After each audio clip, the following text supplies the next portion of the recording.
Hello. कल हम लोगों ने क्लासिफिकेशन पढ़ी थी पेरिफेरल नर्व इंजरी की, सेडॉन्स की और सुदरलैंड की क्लासिफिकेशन। आज हम बात करते हैं कैसे हमें उसका एग्जामिनेशन करना है और हमें क्या क्या चेक करना है। तो सबसे पहले हम हिस्ट्री लेंगे पेशेंट की कि क्या वीकनेस है, क्या नमनेस, किधर उसको नमनेस है, क्या क्या उसको फील हो रहा है ना, पूरा है उसकी हिस्ट्री लेंगे। पर्सनल हिस्ट्री में उसकी मेडिकेशन हिस्ट्री, ठीक है।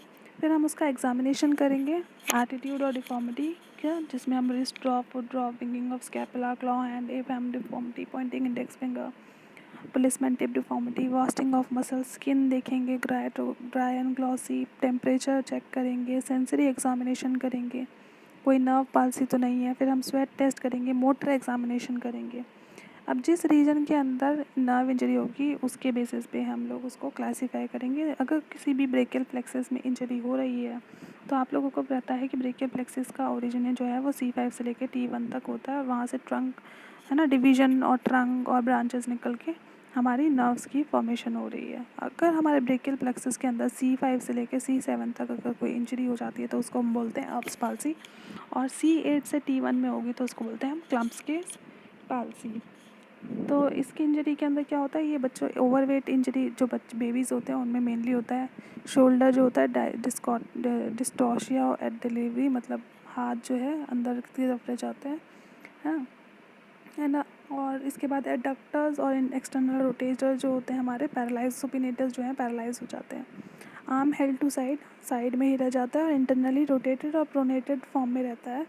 क्लम्प्स पाल्सी में C8 और T1 जाता है। ब्रीच जो डिलीवरीज होती हैं उनमें, ब्रीच बेबी डिलीवरीज जो होती है उनमें बेबीज़ में पाया जाता है। और ये सुपिनेटेड, इसके अंदर आर्म सुपिनेटेड रहता है और एल्बो फ्लेक्स्ड रहता है। ये आपको इमेज दिख रही होगी। इंट्रिंसिक मसल पावर जो है हैंड की बहुत वीक हो जाते हैं। लॉन्ग थोरैसिक नर्व जो कि सेरेटस एंटीरियर को सप्लाई करता है, अगर इसमें होता है तो हमारा विंगिंग ऑफ स्कैपुला हो जाता है, यानी कि एक स्कैपुला जो है बाहर की तरफ निकल जाता है, विंग्स की तरह निकल आता है। इसमें किसी इस पेशेंट को वीकनेस रहेगी किसी भी चीज़ को उठाने में और उसको दर्द होगा, और जब इन इस टेस्ट को परफॉर्म करेंगे तो पेशेंट को कहेंगे वॉल को पुश करें, जिसकी वजह से पेशेंट का जो है जो स्कैपुला है वो बाहर की तरफ निकल आएगा। अब next is your spinal accessory nerve, जिसकी रूट वैल्यू होती है C2 से 6। ये मेनली स्टर्नोक्लेडोमास्टॉइड जो है हमारा मसल को सप्लाई करता है और अपर हाफ ऑफ ट्रेपेजियस को सप्लाई करता है। Injury causes severe pain and stiffness of shoulder, reduce ability to hitch और हांच शोल्डर। इसमें माइल्ड स्कैपुला के अंदर विंगिंग होती है और फ्लेक्शन जो है डिसअपियर हो जाती है। Forward thrusting of the shoulder, spinal S देखिए आप को दिख रहा होगा, ये हमारा एक जो शोल्डर है वो अपर साइड में शिफ्ट हो जाता है। अगर एक्सिलरी नर्व में कोई इंजरी हो जाती है जिसकी रूट वैल्यू होती है C5 C6, जो कि सप्लाई करती है डेल्टॉइड और टीरिस माइनर मसल को, तो इसकी जो स्किन है over the lower half of the deltoid और इसका लैंडमार्क है 5 centimetre below the tip of acromion. ये वीकनेस कॉज करती है शोल्डर के अंदर और वास्टिंग करती है डेल्टॉइड मसल में। Abduction can be initiated but can not be maintained. Extension जो है shoulder with arm abducted in 90 degree is impossible. 90 degree तक पेशेंट लेके ही नहीं जा पाएगा। नमनेस रहेगा डेल्टॉइड के एरिया में, है ना। इसका टेस्ट होता है स्टेबलाइज स्कैपुला, एक हाथ से स्कैपुला को स्टेबलाइज करेंगे, दूसरे हाथ से पेशेंट को डेल्टॉइड को कॉन्ट्रैक्शंस फील करेंगे। Patient ask to abduct his shoulder और inability to abduct the shoulder, absence of deltoid becoming taut indicator of deltoid paralysis. अब रेडियल नर्व की बात करें तो रेडियल नर्व आप लोगों को पता ही है कि पोस्टीरियर कॉर्ड से ब्रेकियल प्लेक्सस से निकलती है, जिसका रूट वैल्यू होता है C5 से लेकर C8 और T1। इसके मोटर ब्रांचेस जो हैं रेडियल ग्रूव से निकलते हुए medial head of the triceps को सप्लाई करते हैं। एल्बो के ट्राइसेप्स को anconeus brachioradialis extensor carpi radialis longus को ये सप्लाई करता है। After crossing elbow extensor carpi radialis brevis और सुपिनेटर को, after piercing supinator extensor muscle of the forearm and hand. Lesion किन किन वजह से हो सकता है, dislocation at the elbow, complain of clumsiness, not able to extend the MCP joint of the hand, thumb में weakness, extension में weakness, retro position यानी कि अपोजिट पोजिशन में पेन रहेगा। Wrist extension is preserved, wrist extension में उसको कोई problem नहीं होगा। उससे अगर ऊपर हो सकता है तो किन किन रीज़न से हो सकता है? ह्यूमरस में फ्रैक्चर, जो कि बहुत लंबे टॉनिक वुड प्रेशर की वजह से हो सकता है। Wrist drop due to weakness of radial extensor, inability to extend MCP, elevate thumb, sensory loss of small patch on the dorsum, anatomical snuff box में very high lesion due to trauma or operation, common in Saturday night palsy।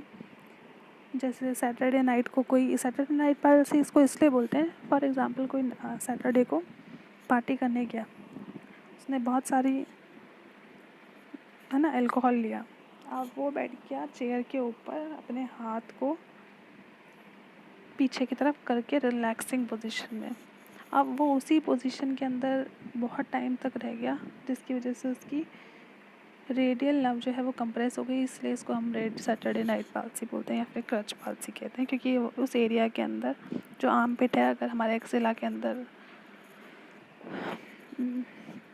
Radial nerve compress हो गई, जिसकी वजह से patient को Saturday को night में उसको वो पाल्सी हो गई, इसलिए उसको हम सैटरडे नाइट पाल्सी बोल रहे हैं, क्योंकि संडे के दिन सब घर पे रहते हैं, तो नाइट में सैटरडे नाइट में वो पार्टी करने जा रहा है।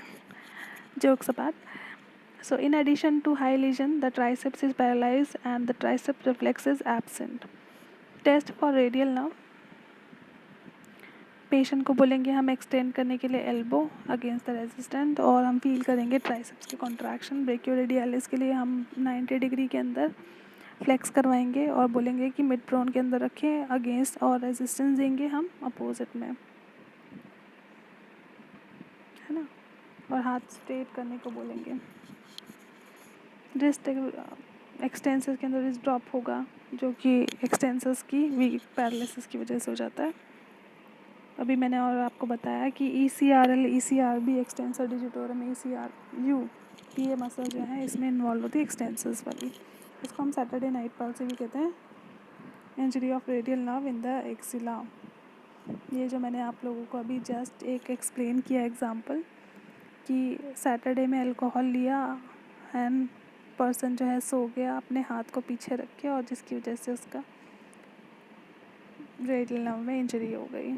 ये मसल जो है हमारी कॉज कर रही हैं कौन कौन सी? एक्सटेंसर डिजिटोरम, जो कि फिंगर ड्रॉप में इन्वॉल्व है, और एक्सटेंसर पॉलिसिस लॉन्गर, जो कि थंब ड्रॉप में इन्वॉल्व है। पिन पाल्सी जो है वो इसका प्योरली मोटर इनोवेशन होता है। फर्स्ट मेटाकार्पल एक्सटेंशन वीकनेस हो जाती है और रिस्ट एक्सटेंशन वीकनेस कहलाती है ECRL और ECU में। अब हम बात करते हैं मीडियल नर्व की, formed by joining of branches lateral and medial cord of the brachial plexus. Proximal 1/3 जो है FCU और FDP को ये सप्लाई नहीं करता, बाकी सब फ्लेक्सर्स को करता है। डिस्टल 1/3 जो है किसी को सप्लाई नहीं करता, और हैंड के अंदर ये थिनार मसल्स और फर्स्ट 2 लंबराइकल्स को सप्लाई करता है। लो लीजन में इसके अंदर generally cut in the front of the wrist by carpal dislocation, carpals bone का अगर डिसलोकेशन हो जाए, कोई कट लग जाए रिस्ट के अंदर फ्रंट में। Unable to abduct the thumb, abduct नहीं कर पाएगा, सेंसेशन लॉस होगा रेडियल 3.5 डिजिट में। लॉन्ग स्टैंडिंग कंडीशन है atrophy of the thenar eminence. अगर हाई लीजन है यानी कि ऊपर पे अबव लीजन्स हैं, फोर आर्म फ्रैक्चर है, एल्बो डिसलोकेशन है। लो लीजन के अंदर paralysis of long flexors of the thumb, index, middle finger, radial wrist flexors, forearm pronator muscle, typically hand held in the ulna finger flexed index pointing sign, pointing index finger भी कहते हैं इसको हम। Extremely rare होता है। Interior interosseous nerve का अगर reason होगा तो वो बहुत एक्सट्रीमली रेयर होगा, इसमें हाई मीडियन नर्व इंजरी होंगी और कोई सेंसरी लॉस नहीं होगा। ब्रांचियल के इसके अंदर ब्रेकियल न्यूराइटिस प्रेजेंट होगा, एसोसिएटेड होंगे शोल्डर गर्डल पेन के साथ साथ में कोई इन्फेक्शन भी हो सकता है कॉज इसका। टेस्ट इसका proximal to distal following muscles can be examine, जैसे फ्लेक्सर पॉलिसिस लॉन्गस का हम कैसे टेस्ट करेंगे? Flexion at the interphalangeal joint, patient को कहेंगे कि फ्लेक्स करो अपने distant phalanx of the thumb against the resistance provide करेंगे with while proximal phalanx is study by the examiner. और पेशेंट के एक उंगली को हम उंगली के प्रॉक्सिमल पार्ट को हम स्टेशनरी रखेंगे और बोलेंगे कि फ्लेक्स करो, है ना। Flexor digitorum superficialis and lateral half of the finger, ये आपको दिख रहा होगा पॉइंटिंग इंडेक्स फिंगर, कि हम पेशेंट को सारी उंगलियां बंद कर देंगे लेकिन जो फिंगर है ये स्ट्रेट रहेगी। और ये किसकी वजह से होती है? हमारी फ्लेक्सर जित दोनों अगर हमारे दोनों फ्लेक्सर्स पैरालाइज हो जाएं, है ना, रिस्ट फ्लेक्सर और एल्बो फ्लेक्सर्स, तो उस कंडीशन में ये हमें हो सकती है। और मीडियल नर्व की इंजरी तो है ही कॉज, मीडियल नर्व पाल्सी तो कॉज करती ही है इसको साथ में, जो कि सप्लाई कर रही है फ्लेक्सर्स को। फ्लेक्सर कार्पाई रेडियालिस के अंदर हम पेशेंट को बोलेंगे paralysis of this muscle, wrist deviates to ulnar side while palmar flexion occurs. Palmar flexion होगा और मीडियली या फिर कहेंगे अल्नरली डेविएट हो जाएगा। 3 मसल्स सप्लाई करती है, abductor pollicis brevis, opponens pollicis, flexor pollicis Brevis.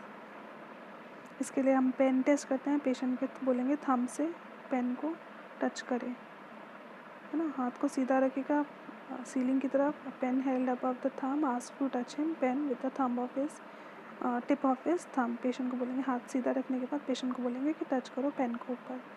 फिर दूसरा हम थंब की पोजीशन की दूसरा हम क्रॉस थंब अपोजिशन जो होता है वो चेक करेंगे। एंटीरियर इंट्रोशियस नर्व होगी तो पेशेंट ओके साइन बनाने को बोलेंगे, ओके तो वो कर नहीं पाएगा, इसको हम बोलते हैं ओके साइन या फिर anterior interosseous nerve palsy. App thumb deformity जो है मीडियन नर्व पाल्सी का ही एक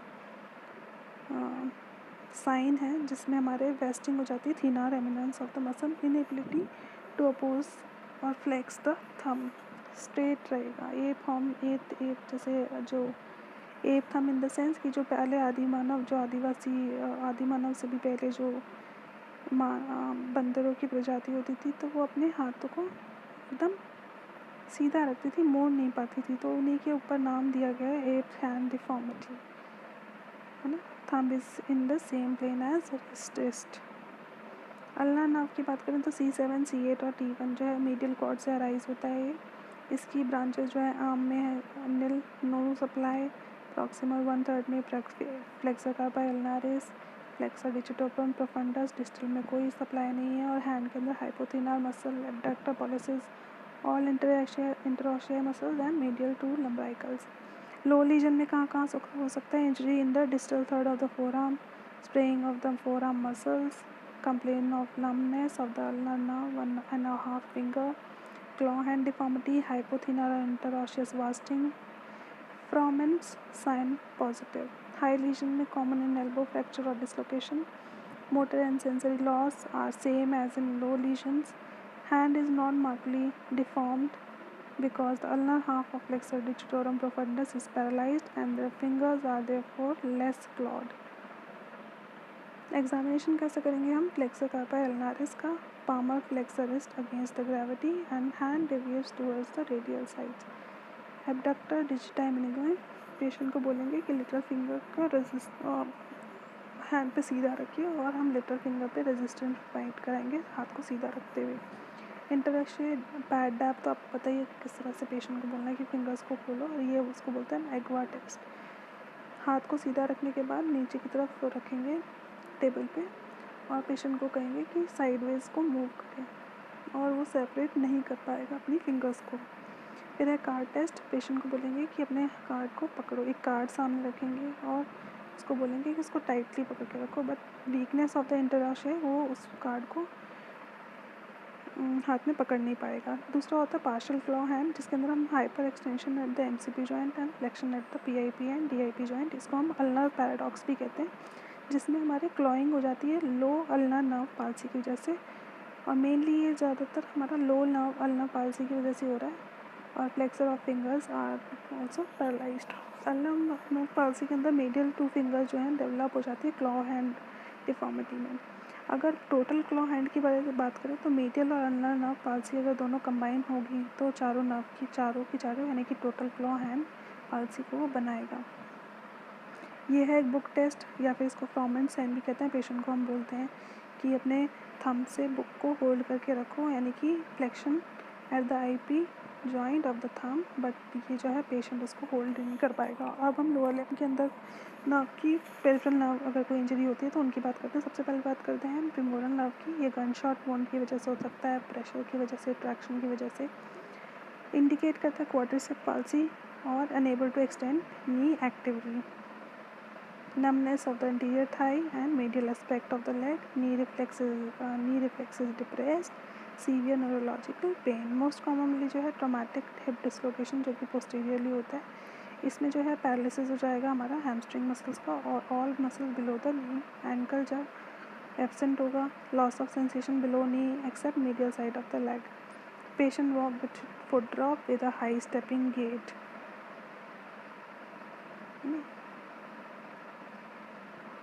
ट्रीटमेंट क्या है इसका?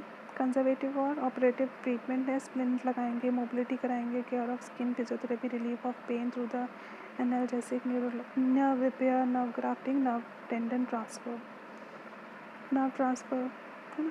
न्यूरोलाइसिस that is application of physical और chemical agent to nerve in order to cause the temporary degeneration of the targeted nerve fibres. Operation where nerve is freed from enveloping scar called external neurolysis. Neuro means nerve, lysis means there is breakage of the nerve. So कि जो scar के अंदर हो रही है that is internal, जो pressure की वजह से और जो बाहर की तरफ से हो रही है that is called external. इसमें हम नर्व रिपेयर किस तरह से कर रहे हैं ना, epineural, perineural structure, group fascicular repair, nerve grafting. Sural nerve जो है सबसे ज़्यादा कॉमनली ली जाती है और इसको गैप को हम 10 सेंटीमीटर तक के लिए यूज़ कर सकते हैं। साइंस ऑफ रीजनरेशन का एक साइन बहुत कॉमन साइन है that is called Tinel sign. तो जब भी किसी नर्व के अंदर रीजनरेशन होगा जो कि 1 mm पर डे होता है, उसको हम बोलते हैं टिनल साइंस। कि हम जब भी जेंटली टैप करेंगे नर्व के अगेंस्ट तो पिन और निडल की सेंसेशन फील होगी उस एरिया के अंदर और जिस नर्व से वो सप्लाई कर रहा है। इसका मीनिंग है कि वहाँ पे रीजनरेशन हो रही है उस नर्व की। That is called Tinel sign. Motor examination करेंगे, इलेक्ट्रो डायग्नोस्टिक टेस्टिंग करेंगे, नर्व कंडक्शन टेस्ट करेंगे,